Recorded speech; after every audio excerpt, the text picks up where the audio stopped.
Speaking of politics as usual, I want to address this comment in the Twitter. And this comes from our longtime fan, Waffles 779. Walking around with the Confederate flag is free speech. Anyone could trot around with any flag. I'm not a fan of the flag. Skull and bones is my choice. I want to make something very, very clear. That's terrible thinking. No one here at Black Power Magic Hour is advocating for the arrest of the guy because he carried around a Confederate flag. He was trespassing on federal grounds, participated in riotous behavior, participated in vandalism. We don't give a fuck about charging him for walking around with the flag. Him walking around with the flag is symbolism for just how backwards America has moved.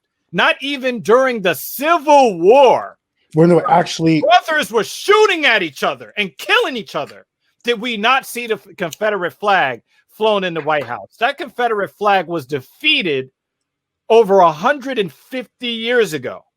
So it's a symbolic thing. We're not calling for him to be arrested and tried and convicted of holding a Confederate flag. No, that's the day we want to comment on something too. We want to comment something too, because a lot of times when you say like, "Hey, like law enforcement needs to start cracking down on things," you know what's going to happen? They're going to go black communities. It's not going to crack down on the white people who did that yesterday. The crackdown is going to happen on black people, and black and brown people are going to get the new technology, the surveillance technology. We're going to get the new stuff. Remember Trump's tweet? So that's the thing about the reaction of this. Don't be fooled by that at all. So yeah, exactly. Like, so do you remember Trump's tweet last year about vandalizing the federal buildings, and it's going to be 10 years in prison for vandalizing and all this stuff? I'm not seeing that shit right now. No one's saying. He said, "I love you and you're special." That's what he said. Yo, dude, I had the fucking warm and fuzzies when I saw him say that, man. Wow. That's real love. It sounds like something Hitler would say. It sounds like, it sounds spectacular bad. It was awful moment in American history. With that fucking frown he had, with that fucking mini pedophile mustache thing that he had going. Yeah. I don't see track the results you want. So what we're gonna do, so while all these ads playing by themselves. So what we're going to do, if Phil can play this video, what happened in politics as usual, what we're going to talk about pretty much the federal agencies and law enforcement is all acting like they couldn't predict what happened yesterday. Oh, what happened yesterday? Oh, we don't know what happened yesterday. We don't understand. Can you guys help us find the people who did it? Really, they want people to snitch on people right now. Like, good luck with that. So we're going to show this right now. How many warning signs we got of what happened yesterday. Northward to Black Lives Matter Plaza, where we'll have more info within the next few minutes. But police are actually out with arrest data, Leslie. They're saying 6 people arrested so far on a range of charges. We're talking about carrying a rifle without a license to a this was the night before officer. We're expecting more data, more reports during the overnight hours. But Leslie, earlier this evening, we heard a litany of falsehoods from the president's most devoted supporters as law enforcement worries about what may lie ahead.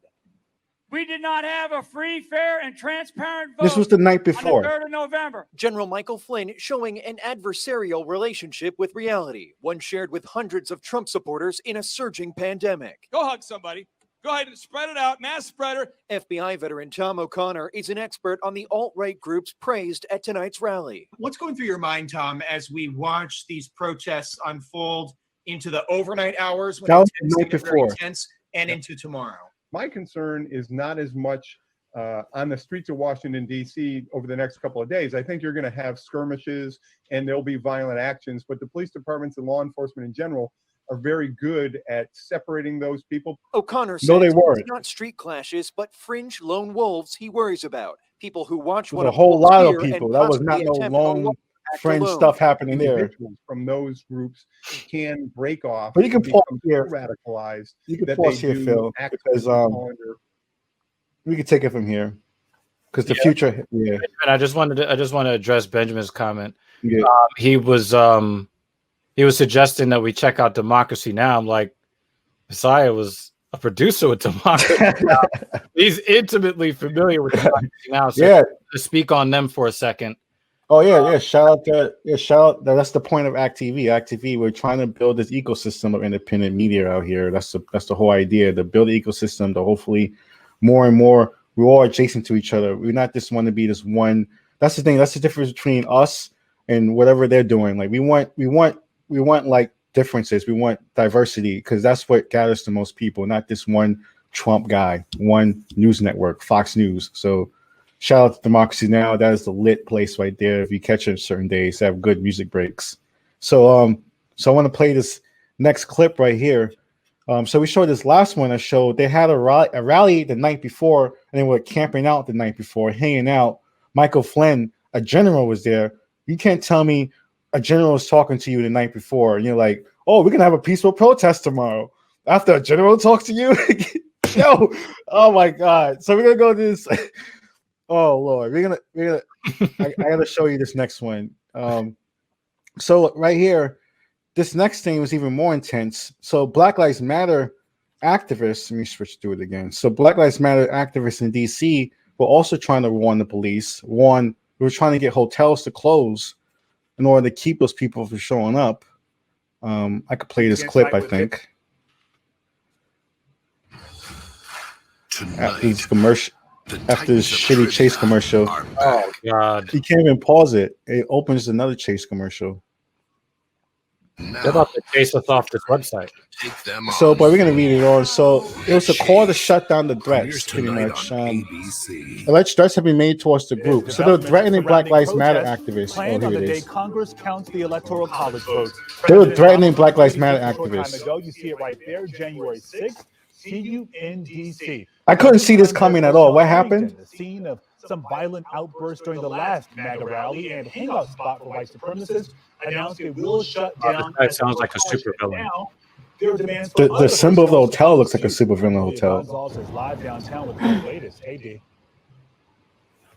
So the Marriott here in Metro Center, one of a handful of hotels in the area that Black Lives Matter DC now calling to shut down when pro-Trump demonstrators descend on DC. I became very concerned, not afraid, but concerned. The call to shut down and the threats that followed. Nene Taylor with Black Lives Matter DC alleges threats have been made towards the group after their demand that several DC area hotels close for inauguration. So this is a warning sign. Stayed at St. Gigas. The federal agencies are still like, what happened? Who made the threats? Who led the privilege? Hyatt. I don't know if we could find this guy with our facial recognition software who's looking directly into the camera. He put his boots up on the desk. Comes just one Where'd day he go? After Hotel Harrington announced it will cancel reservations and close January 5th and 6th. The hotel and Harry's Bar They that close operates inside hotels. became the scene of violent outbursts from extremist groups like the Proud Boys on December 13th.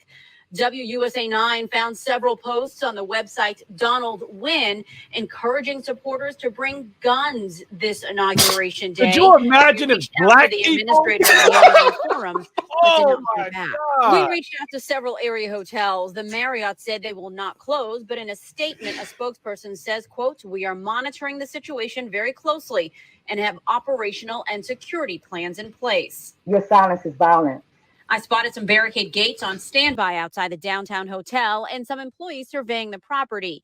DC police tell me they are not aware of any specific threats. A spokesperson sending over this statement saying, quote, "It is the duty of MPD members to ensure the safety and well-being of all residents, visitors, and demonstrators who come to exercise their First Amendment rights." They're consenting to DC not being protected. But Taylor is taking the talk of violence seriously. They did their and is job now really hard encouraging folks yesterday. to stay home and stay safe, saying Black 4 Lives people Matter dead. DC will not stage 5 protests. Might be 5 We will soon. be totally outnumbered. Their president literally said, he said to stand Wild back and stand by, protests. and just stand by. However, Taylor does tell me that some other groups may intend to defend DC, as she describes, and counter protest during the inauguration. She does tell me that they now have issued demands for Mayor Bowser's office to, one, denounce the white supremacists and to also enforce mask wearing and social distancing. We haven't heard from the mayor's office at all today. However, MPD continues to tell us that they are working with local and federal partners and monitoring the situation very closely. So they were monitoring the situation, and then people walked in and fucked shit up. So that's what happened. So, and the only people they sent out there were people in windbreakers. Yeah, they send out bike cops. They send out like off-duty like lifeguards. Like they sent the guys that haven't yet gotten their driver's license. They didn't even roll up in a fucking car. They sent out dudes with tasers. They sent out the 40-year-old virgin on the bike. They sent out the Best Buy security guards out there. Like told you to ride a bike, Swin fucking Armstrong. Like it was like that. So holy crap, man. So really, a Black Lives Matter activists were campaigning against this rally before. So that only shows you that like there was momentum. People knew what was going on. People were worried about it in all different ways. The hotels were worried about it. Activists were worried about it. They're going to put this next thing, which is like even more insane article. That was kind of before that happened. Kind of before the article that got posted before here we go. See how this goes.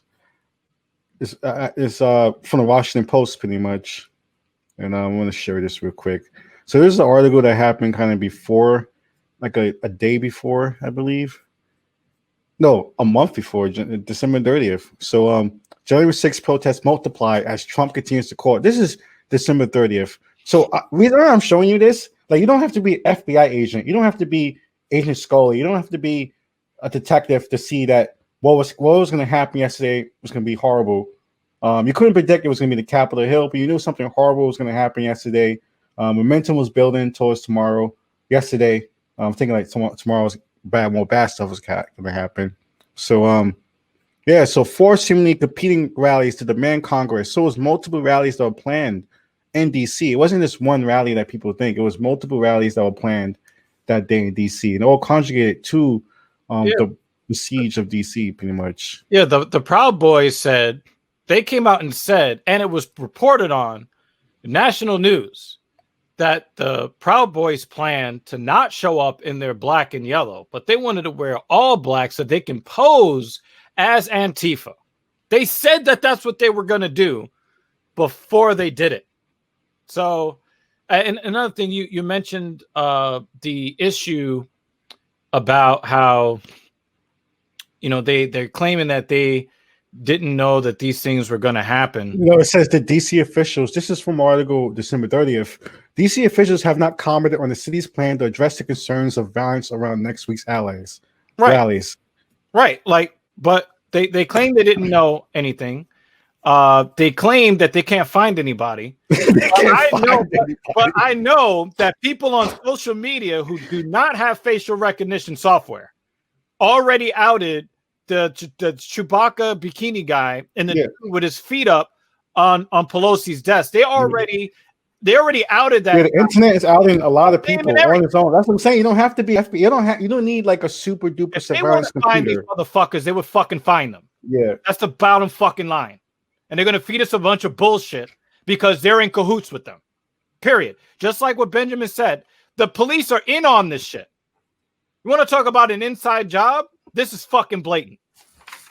And we're going to talk about that next, about how the police pretty much, I mean, they were showing the ID badges to get into the Capitol. They were showing the ID badges to other police officers, off-duty law enforcement officials were showing their off-duty, their law enforcement IDs to get into the Capitol to bash stuff up. So we're going to talk about that next. That's been pretty much proven right now at the moment. We're going to show that article next. But yeah, this is crazy right now. And with this article right here in the Washington Post, which was like a week and a half before, it shows you that it was really worrisome, and DC officials chose that we get back to you later about it. That's how they treat the situation that happened in January 6th. They treat it like nothing really was going to happen, whatever, or maybe they just knew they knew what was going to happen and didn't give a shit. So that's politics as usual. Sorry, we had to end in such like usual though, right? Yeah, the new usual. So follow us on YouTube, Facebook, and Twitter, and Black Power Magic Hour. We're up on all those places. Follow our clips. The comment sections are lit everywhere. We're shout out to the internet. And then Dr. Regis, he's live on streams on YouTube, Twitch, and Facebook. Check his streams out. So that's what's going on here. Is a pretty radical time right now.